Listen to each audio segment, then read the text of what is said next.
You can read the Sound Biblical in-depth study on my website, The Church of the Firstborn.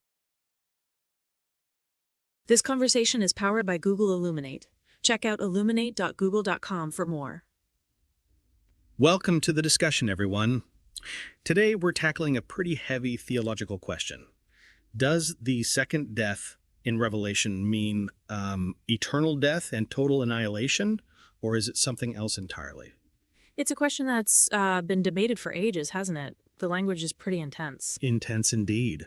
Some people take it literally, a fiery end for the bad guys. Right. Others see it more symbolically, like a complete separation from God. So is it a permanent thing, or is it a final judgment with lasting consequences? That's a big one. That's the million-dollar question for sure. The text itself is open to interpretation. Let's dive into Revelation 20:10-15. The passage talks about the devil getting tossed into the lake of fire, but the wording is pretty vague. Exactly, that forever and ever phrase is always a point of contention. Does it mean literally endless torture, or is there an end to it? The context seems to point to a finality, a complete end to the devil's power and influence, But that everlasting fire could also mean the total destruction of evil, not necessarily endless conscious suffering.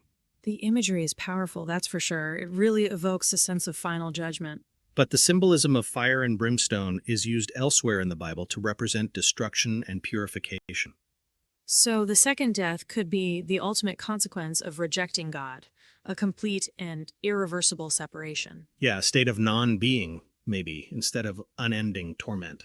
The traditional view is eternal conscious torment, but annihilationism offers a different take. Annihilationism says the wicked are ultimately destroyed. They just cease to exist. This interpretation fits with passages that describe God's final victory over evil. It also addresses concerns about God's justice and mercy. Eternal torment seems harsh to some people, But the idea of annihilation can also be unsettling to those who believe in the immortality of the soul. It's a tough issue, no easy answers. The Bible uses strong imagery, but it's open to interpretation. How do we reconcile the vivid imagery of fire and brimstone with a possibly symbolic interpretation? We need to look at the literary context and the overall message of Revelation. It's a book full of symbolism and apocalyptic imagery. We shouldn't take every image literally.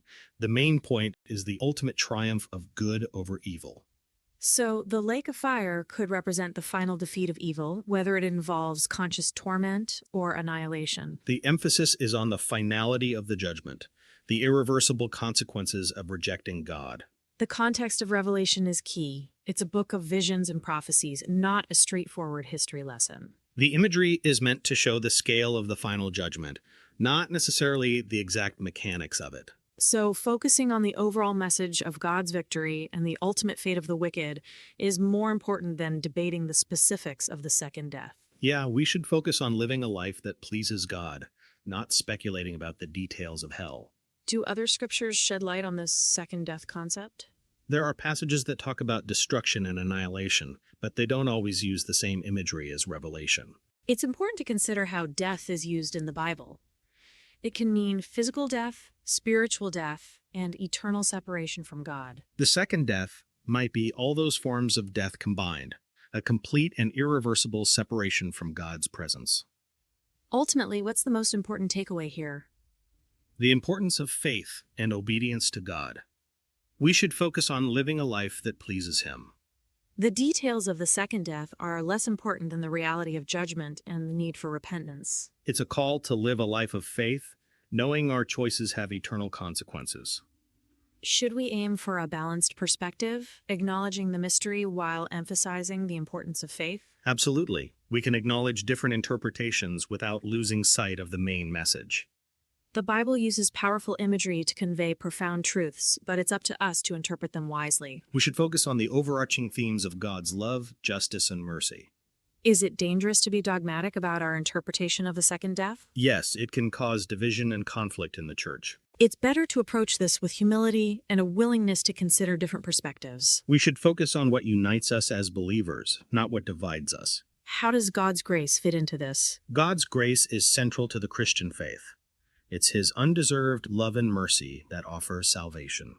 The second death shouldn't overshadow the message of God's boundless love and forgiveness. It's a reminder of the importance of accepting His grace and living a life that reflects His love.